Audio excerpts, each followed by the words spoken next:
नमस्कार. मी खंडूसिंग भगवान सिंग गिरासे, माजी सैनिक, मुक्काम पोस्ट कात्रज दिगर, तालुका शहादा, जिल्हा नंदुरबार.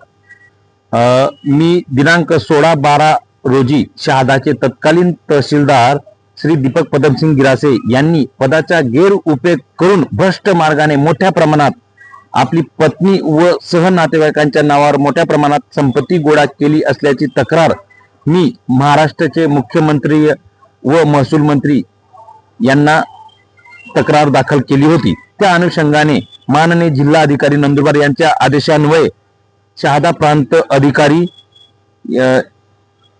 दीपक गिरासे यांच्या विरोधात चौकशी सुरू असून मला दीपक गिरासे यांनी भ्रष्ट मार्गाने कमवलेल्या पैशातून अजून मोठ्या प्रमाणात संपत्ती गोळा केल्याची माहिती मिळाल्याने मी पुन्हा प्रांत अधिकारी कार्यालयात अधिकच्या संपत्तीबाबत पुरावे सादर केले असून या सर्व संपत्तीबाबत सखोल चौकशी करून श्री दीपक गिरासे यांच्यावर कठोर कारवाई करावी अशी मागणी केली आहे. या संदर्भात योग्य न्याय न मिळाल्यास मी आमरण उपोषण सह कायदेशीर मार्गाने तीव्र आंदोलन करणार आहोत. धन्यवाद. जय हिंद, जय भारत.